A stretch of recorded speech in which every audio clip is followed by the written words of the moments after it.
서로 약속하지도 않았는데 우리 마음을 마치 들여다본 것 같은 상황이 되었습니다. 교우들 가운데에서 뭔가 우리가 문제가 있지 않는가, 그러나 그것을 서로 드러내지는 못하고 마치 선문답처럼 하는 것, 그렇지만 그걸 극복해 나아가는 길은 서로가 이미 다름 속에서도 서로의 내부였다는 것을 느끼는 것, 여기에 있다는 것, 그런 메시지를 우리에게 준 것 같습니다. 아무튼 맑은 가을날 교회 밖에서 정교인 순례를 갖게 되니 마치 소풍 나온 것처럼 기쁩니다. 준비위원회에서 주제를 일방적으로 정하셨어요. 그게 향민 앞으로 10년 이렇게 잡고 저에게 그 주제에 맞는 발표를 부탁하셨습니다.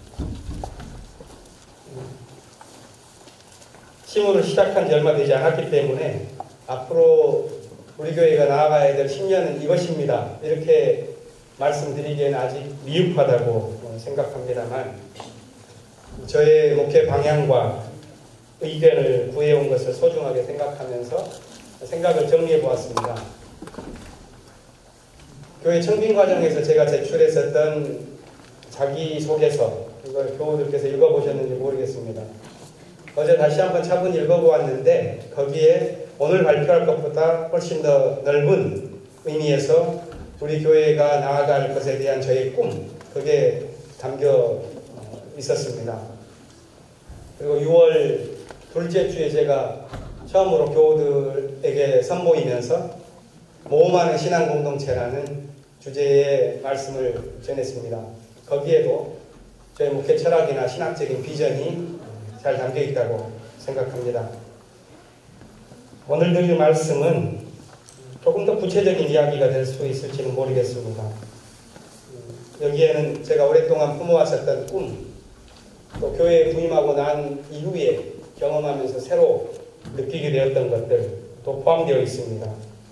아직 완성된 계획이라기보다는 우리 교회가 중점적으로 이것을 고려했으면 좋겠다 하는 생각을 하면서 두어 가지를 말씀드릴 텐데요. 그것은 저의 의견만이 아니라 앞으로 우리가 함께 만들어 나아갈 것에 대한 제가 던지는 첫 번째 화두라고 생각하시고 들어주셨으면 합니다. 향림교회의 향후 10년은 모든 생명체가 그렇듯이 창조를 하기 위해서 과거가 우리에게 준 것을 제대로 계승해 나아가는 원고의 지신의 과정이 되어야 한다고 생각합니다. 창립 정신을 시대 상황에 맞춰서 재해석하고 능동적으로 계승할 수 있는 길을 모색하면서 또 한편으로는 역사가 우리에게 부여하는 새로운 시대 사명을 적극적으로 감당하는 그런 공동체로 자라나야 할 것입니다. 먼저 뭘 계승할 것인가에 대해서 함께 생각해 보겠습니다. 1953년은 한국전쟁이 마무리되어 가는 시점이었고, 그때 우리 교회는 새로운 공동체를 꿈꾸면서 태동했습니다. 거기에는 뜻이 있었을 것이라고 생각합니다. 우리는 폐쇄적인 종교 집단이 되기보다는 민족의 운명에 참여하고자 하는 그런 뜻이 우리 마음속에 담겨있지 않았겠는가. 또 교회는 그 이후에도 교회로서 교회답게 존재하기 위해서 우리의 존재 의미를 끊임없이 묻고 성찰하는 그런 과정을 겪어왔다고 생각합니다. 그 원점이 되는 창립 정신은 4가지였습니다. 공동체교회, 평신도교회, 입체적인 선교를 전개하는 교회, 그리고 공립교회.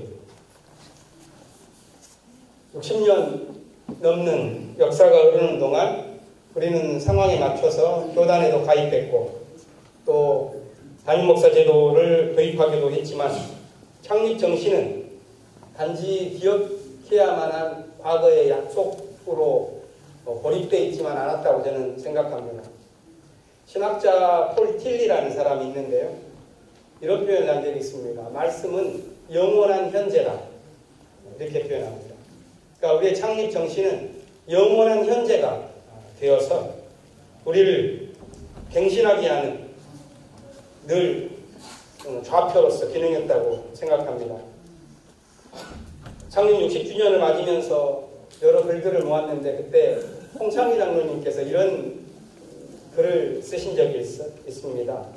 60주년을 되돌아보는 향린의 창립 정신, 여기에 나오는 말씀을 제가 몇 문장 인용하겠습니다. 창립 정신은 외형적으로 문자 그대로 이루어지지는 못했다. 그러나 처음에 생각했던 비현실적인 점을 제외한다면 그 창립 정신은 오늘날에도 여전히 교회의 핵심적인 내용을 담고 있으며 그 정신 자체는 올바른 곳을 향하고 있었다고 나는 생각한다. 향림교회가 걸어온 길은 분명히 대부분의 한국 교회가 걸어왔던 길과는 달랐습니다. 지난 한 세대가 넘는 기간 동안 대부분의 한국 교회는 정신적으로는 번영신학을 근간으로 삼아왔고 성장주의라고 하는 그런 시대 상황에 맞춰서 끝없이 자기를 성장시켜야만 한다는 그런 부대낌을 느껴왔습니다. 그러는 사이에 이 번영신학이 우리의 정신이 되고 성장주의라고 하는 것이 우리의 문화가 되면서 보다 중요한 것을 잃어버렸습니다. 한국 교회는 다른 교회에 비해서 상대적으로 많은 것을 얻어왔지만 어쩌면 모든 것을 잃어버렸다 평가할 수도 있을 것입니다. 무엇보다도 교회 안에서는 기품 있는 신앙의 선배들이 자취를 감춰가기 시작했고 또 젊은이들은 신앙의 긍지를 느끼지 못하는 그런 현실을 살아가야만 했습니다. 이런 시대를 살아오는 동안 우리 교회는 어떤 길을 걸었는가? 저는 향림교회가 정직한 믿음의 공동체를 갈망하면서 분투하는 그런 삶을 살아왔다고 생각합니다. 우리 교회가 걸어왔던 길이 이상적이지만은 않았습니다. 그러나 창립 정신에 새겨진 믿음의 원점을 지키기 위한 여정이었다고 저는 믿습니다. 향림교회 창립 정신의 표본을 창립 직전인 1953년 1월에 안병무 선생님이 발표한 글에서 저는 찾게 됩니다. 그 글의 제목은 평신도의 목회, 그룹운동의 방향, 이런 제목을 갖고 있는데요. 거기에 이런 내용이 있습니다. 그리스도인들이 하는 그룹운동은 교회운동이어야, 다른 어떤 운동이 아니라 교회운동이어야 한다는 확신은 지금도 분명합니다.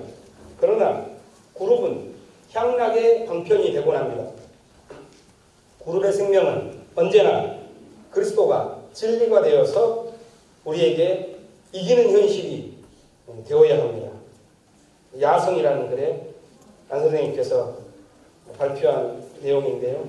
저는 여기에 예수님의 가르침을 따라 살고자 하는 신앙인의 열망이 잘 담겨 있다고 봅니다. 우리 교회가 어떤 제도, 어떤 형식, 그것을 수립해 나아가자 하는 것보다도 더 우선해서 어떤 적극적인 과제를 표방하고 있는데, 그것은 기독교인으로서의 신앙의 근본 의미를 먼저 묻고 신앙 공동체에 존립하고 있는 목적이 무언가를 끝없이 성찰하게 하는 그런 질문이라고 생각합니다.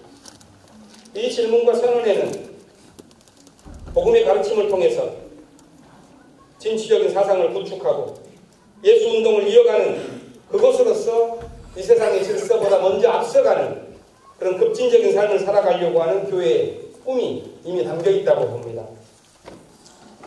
그런 의미에서 향림의 믿음을 지켜온 사람들은 늘 조금 모난 사람이자 위험한 분자들이었고, 또 향림 교회는 사회적으로나 교회적으로 위험한 집단이었습니다. 젊은 시절에 영혼의 날개를 접고 잠시 향림 공동체 둥지에 몸을 피했던 한 시인이 나중에 이런 시를 적었습니다. 제목은 위험분자입니다. 위험분자. 그는 생각이 틀렸기 때문이 아니라 생각이 올바르기 때문에 위험하고, 세상을 파괴하기 때문이 아니라 세상을 창조하기 때문에 위험하고, 이기적이어서가 아니라 헌신적이기 때문에 위험하고, 가진 자와 강한 자를 비판해서가 아니라 가난하고 약한 자와 함께해서 위험하고, 낡아진 세계의 관념을 타도해서가 아니라 다가오는 미래 현실에 예민하고 충실하기 때문에 위험하다.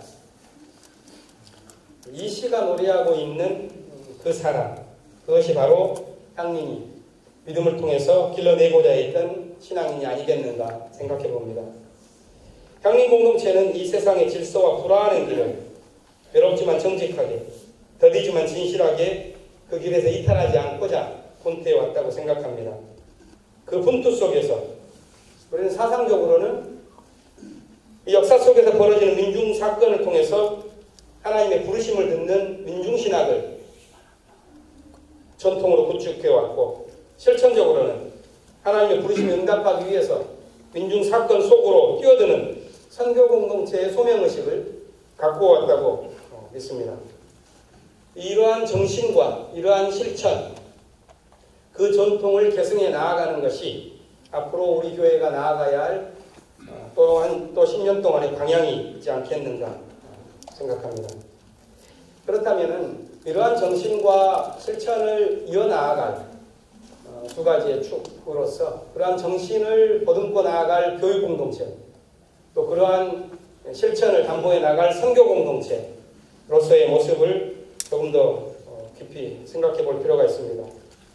먼저 종교개혁 500주년이 된 오늘날 불행하게도 한국교회가 거의 반종교 세력이 되어버린 현실을 염두에 두지 않을 수가 없습니다. 우리는 여기서 무엇이 참된 교회인가를 다시 묻고 한국교회가 낡은 껍질을 벗고 새롭게 태동할 수 있는 그런 물꼬를 내는 일에서 우리 교회가 이 시대의 사명을 발견하는 것은 어떤가 제안하고 싶습니다. 한국교회는 그동안 기독교 신앙을 반지성의 골짜기로 끌고 가는 근본주의 신학의 망령에 시달렸고, 또 하느님 나라를 향한 예수운동을 번영 이데올로기로 갉아먹는 그런 잘못을 범해왔습니다.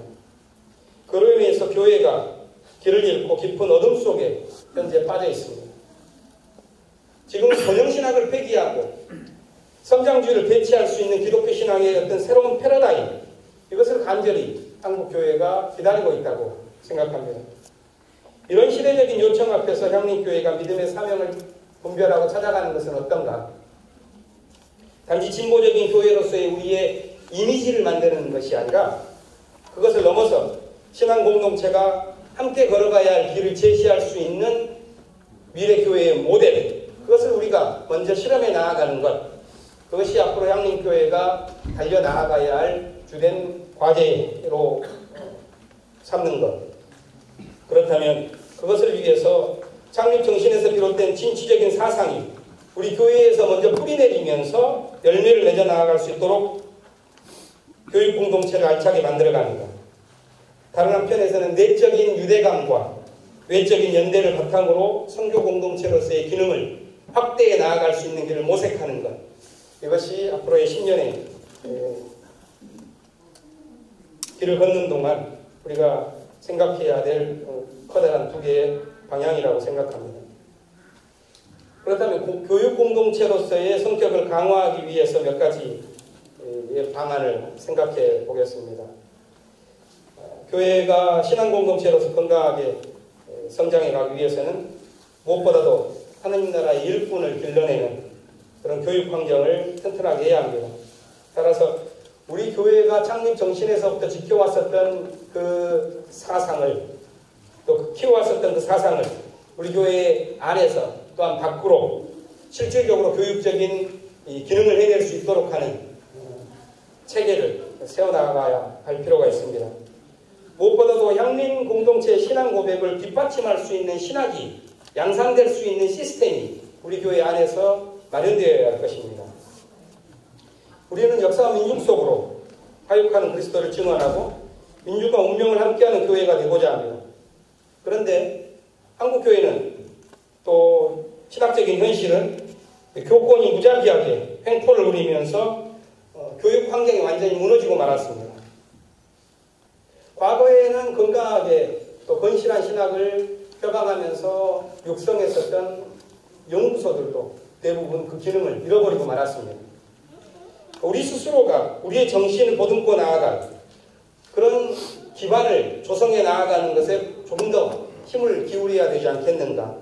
이를 위해서 교회의 역량을 효과적으로 배치하고 에큐메니컬 그룹과의 협력을 강화해야 나아가야 할 길을 모색해야 할 것입니다. 내부적으로는 우리 교회 안에서 자라나는 사람들이 우리 교회의 교육을 통해 정신을 이어갈 수 있는 그런 교육 시스템, 또 커리큘럼, 이것을 차분하게 재검토하는 과정도 필요할 것입니다. 그러니까 장기적으로는 우리 교회가 교회학교를 운영할 수 없는 현실적인 어려움을 겪고 있는 교회들이 주변에 많은데, 그 교회들을 위해서 대한주일학교로서 연합교육의 공간을 제공할 수 있는 방안을 차분하게 마련해 가는 것도 필요할 것이라고 생각합니다.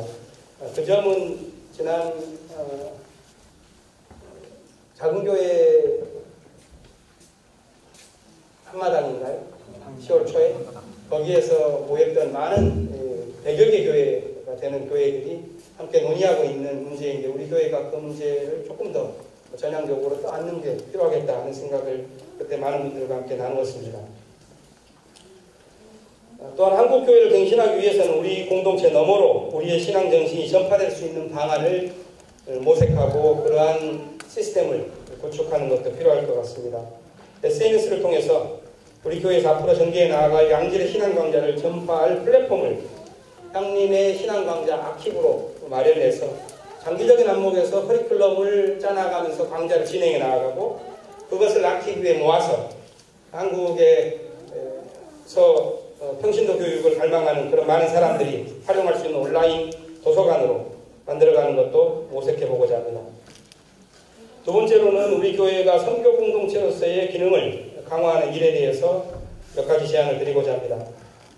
향림 공동체는 교회 안으로 모이는 그것에 못지않게 교회 밖을 향해 나아가는 선교 공동체가 되고자 노력해왔습니다. 청년 예수운동, 그것이 우리 교회의 내부적인 유대감을 기초로 해서 또 외부적인 협력과 연대에 기초한 운동이 될 수 있도록 우리가 더욱더 우리 안에서 관계 방식을 재조정하고 그러한 분위기를 형성할 수 있도록 노력해야 할 것입니다.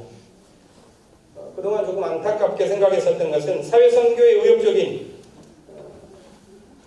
느낌을 갖고 있는 분들이, 그 의욕을 갖고 있는 분들이 고립감을 느끼는 그런 것이 있지 않았는가 하는 생각을 하게 됩니다. 교회 공동체를 구성하는 각 부서가 서로를 위한 지체가 되어서 유기체적인 관계 안에서 우리 교회가 표방하고 있는 함께 전개해 나아가야 될 사회선교가 하나된 모습으로 전개해 나아갈 수 있도록 노력해야 하겠습니다. 이를 위해서는 노동 현장이나 통일운동의 요청에 따른 긴급한 대처활동도 우리가 감당해야 되겠지만, 또 교회가 한 몸이 되어서 장기적인 계획을 갖고 사업을 구상하고 진행하는 것도 필요하다고 생각합니다. 가을이 되면서 교회를 산책하다가 우리 교회 벽에 붙어있는 세 가지 현수막을 보게 되었습니다. 가운데는 성경 말씀이고 오른쪽은 평화협정에 관한, 왼편에는 국가보안법 철폐에 관한 현수막이 붙어있죠. 국가보안법 철폐라고 하는 현수막은 우리 교회의 역사를 보니까 3차례에 걸쳐서 국가보안법 철폐 투쟁을 해왔는데요. 91년도에 홍무수 목사님께서 구속될 당시부터 국가보안법 철폐라고 하는 것은 참으로 중요한 우리 교회의 선교 과제가 되어왔습니다. 그렇다면 이것을 보면서 그냥 익숙해지는 것이 아니라 2차 철폐투쟁도 벌여왔고 3차 철폐투쟁도 벌여왔다면 이제 다시 한번 장기적인 안목에서 4차 철폐투쟁을 한번 벌여보는 것은 어떤가 하는 제안도 드렸습니다. 고려해 주시기를 바라고요. 사회선교의 의제를 하나뿐만이 아니라 다변화하면서 세대 간의 협력이 가능할 방안도 함께 모색하고, 향림 공동체가 사회선교 활동을 우리가 먼저 벌려나아가면서 한국 교회 안에서 우리만이 고립되는 그런 선교를 벌려나아가기보다는 건강한 리더십을 우리가 발휘해 나아가는 가운데 에큐메니컬 협력과 연대를 더 넓힐 수 있는 방안을 보다 적극적으로 모색할 필요가 있다고 봅니다. 앞으로 저는 우리 교회가 그런 교육 공동체에서로서의 기능을 어떻게 강화할 것인가. 또 한편에서는 우리가 서로 유대감의 기초에서 함께 선교 공동체로서의 사회선교적인 역량을 어떻게 강화할 것인가. 이 두 가지 이 교회의 기둥을 튼튼하게 세워나가는 일에 우리 교회 구성원들이 함께 지혜를 모아갈 수 있기를 바랍니다. 그동안 짧은 기간이지만 교회에서 목회를 하면서 몇 가지 제도적인 정비가 필요하지 않겠는가 하는 생각을 하면서 교우들의 협력을 구하고자 합니다. 첫 번째는 우리 교회를 구성하는 기초단위를 뭐로 삼을 것인가. 그 기초단위가 튼튼해야지 그 기초 위에서 우리 교회가 건강하게 지어져 나아갈 수가 있을 텐데요. 그 기초단위로 생각하는 것은 신도회입니다. 신도회가 강화될 수 있도록 힘을 모아가야 할 것입니다. 창립 60주년 기념 센서스를 보면 교우들 가운데 32% 되는 분들이 예배 이외에는 어떤 활동도 참여하지 않는다고 대답했습니다. 특히 우리 교회는 독특한 문화를 갖고 있어서 새교우가 왔을 때 우리 교회에 안착할 수 있는 그런 분위기가 여간에서는 잘 만들어지지 않는 참 고상한 교회입니다. 저는 우리 새교우가 오면은 신도회 안에서 조금 정착해 나아갈 수 있는 그런 방안을 한번 모색해보는 건 어떤가. 예를 들어서 새교우가 오면은 조금 익숙한 교회 생활을 하는 분이 길벗이 되어서 교회 안에 정착할 수 있을 때까지 함께 동행해주는 그런 길벗 제도를 안에서 만들어가는 것도 좋겠다 하는 생각을 하고요. 또 목회실에 이런 것들을 모두 다 위임하는 것이 아니라 신도의 안에서 이러한 친교가 가능할 수 있도록 보다 더 역동적인 그런 것들을 모색하는 게 필요할 것 같습니다. 또한 교회 안에서 신도회 간에 이것은 세대 간을 의미할 텐데요. 소통을 강화할 수 있는 친교, 또 친교만이 아니라 영성훈련을 통해서 서로가 믿음 안에서 더욱 세워져 나아가는 그런 길, 이것을 모색하는 것도 필요할 것 좋겠습니다. 앞으로는 목회실의 역량을 그동안의 여러 회의와 또 신도회를 지원하는 그런 것에 있었다면 앞으로는 두 가지 곳에 집중하려고 합니다. 하나는 교육 부서를 강화하는 일, 다른 하나는 청년 부서를 강화하는 일에 목회실의 역량을 재배치 당분간을 해낼 것입니다. 미래 세대를 육성하는 일에 교회가 체계를 세우고 섬돌 양림교회 분가 이후에 고령화된 교회 인구 구성을 정상화하는 그런 일에 목회실의 역량을 쏟고자 합니다. 그러기 위해서는 우리 교회가 함께 모여서 우리 교회의 목회를 함께 구성하는 것이 목회실만이 아니라 목회운영위원회가 있기 때문에 이 목회운영위원회가 실질적인 교회의 지도력을 발휘할 수 있도록 그 유산과 내용을 제고할 필요가 있습니다. 목회운영위원회가 뭘 할 것인가? 이것을 묻는 것이 필요합니다. 교회의 목회가 뭔가에 대한 이해가 필요합니다. 교회의 목회는 우리가 앞으로 그 어떠한 일, 어떠한 교육, 어떠한 선교를 해 나아가더라도 교회의 목회는 저는 이것을 지향해 나아가야 한다고 봅니다. 갈라디아서 5장에 있는 그것입니다. 교회의 목회는 성령의 열매를 맺어 나아가는 것에 목표가 있는 것이지 그 어떠한 것도 아닙니다. 우리는 한국 사회에서 진보적인 교회로 살아가는 것, 그것이 우리 교회의 목표는 저는 1차적인 목표는 아니라고 봅니다.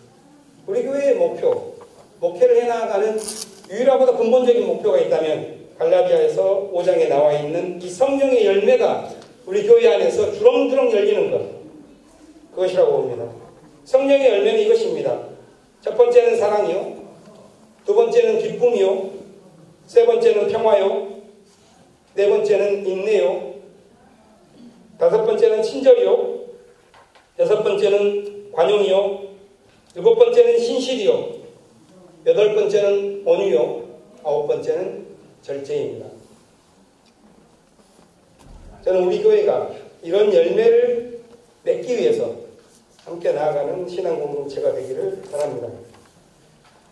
그래야만이 우리 향림교회가 늘 깨어서 역사에서 벌어지는 하나님의 사건에 끼어들 수 있는 교회가 될 것입니다. 어제 밤에 늦게까지 했는데 잘 정리가 안 됐습니다. 여러분 조금 더 준비해가지고 교회에 홈페이지에 올려놓겠습니다. 함께 기도해 주시면서 이 길을 함께 걸어 나갈 수 있었으면 합니다. 감사합니다.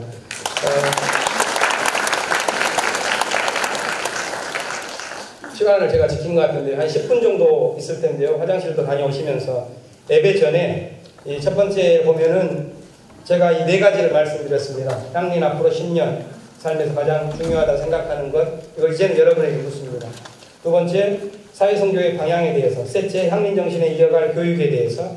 넷째, 세대 간의 소통과 청년그룹에 집중할 수 있는 방법에 대해서 제 말씀을 들으면서 아니 평소에 교우들께 생각하셨던 것이 있다면 그 밑에 붙어있는 이 스티커를 한 10여 분 동안 쉬시면서 적어주시고 이따 함께 예배를 드릴 때에 저 뒤에 판넬이 있는데요. 거기에 붙이는 시간도 있을 것입니다. 붙이면서 오늘 함께 지내시는 동안 그것을 함께 읽으면서 우리 교우들이 어떻게 생각하고 있는지 뜻을 소통하는 그런 시간을 갖도록 하겠습니다. 감사합니다.